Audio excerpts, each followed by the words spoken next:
wabarakatuh.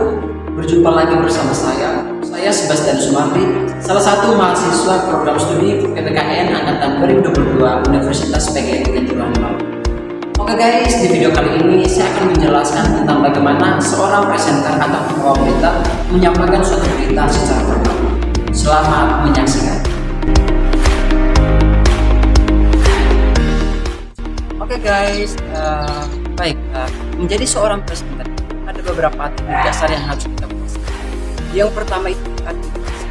Menjadi seorang pembawa berita, dia itu harus memiliki artikulasi yang jelas. Agar apa? Agar informasi atau berita yang dia sampaikan bisa terdengar jelas oleh para pendengar dan para pendengar juga bisa memahami.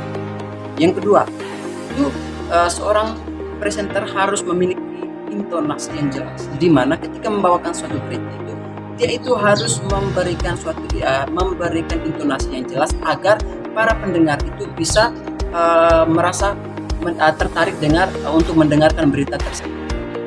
Berikut menulis suara. Menjadi seorang presenter tentulah harus memahami bagaimana menulis suara yang akan dikeluarkan ketika menyampaikan suara. Keras lembutnya. Agar ini bertujuan agar apa? Agar kita tidak terkesan terburu-buru dalam menyampaikan suara.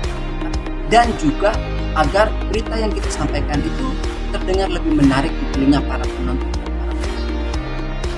Yang berikut, posisi tubuh yang tegap. Menjadi seorang presenter tentu hal inilah yang paling utama, di mana dapat kesan pertama ketika seorang penonton atau pendengar berita itu menonton suara kita. Otomatis yang pertama yang dilihat adalah bagaimana posisi tubuh kita dalam menyampaikan suatu berita. Nah, posisi tubuh kita itu harus tegap sebagai seorang presenter. Agar apa? Agar kita kelihatan di mata penonton dan di mata para pendengar itu bersifat profesional. Oke baik guys, setelah kita mengetahui beberapa teknik dasar tadi,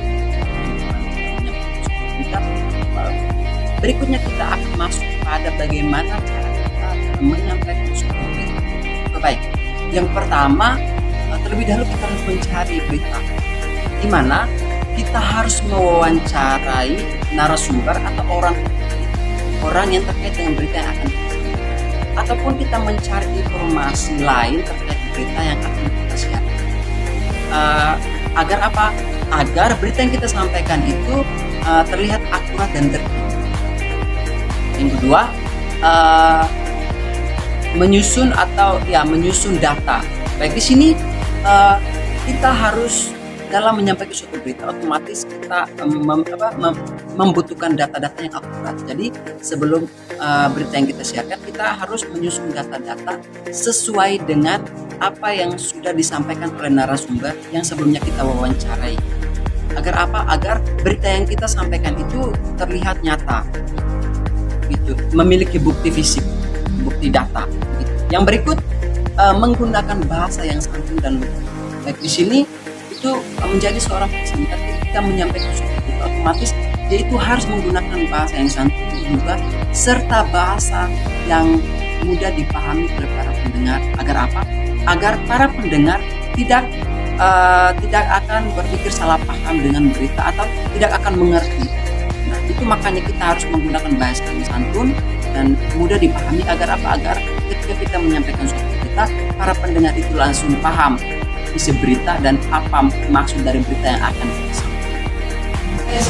Sekian informasi yang dapat saya sampaikan. Semoga informasi ini dapat berguna bagi teman-teman yang membutuhkan.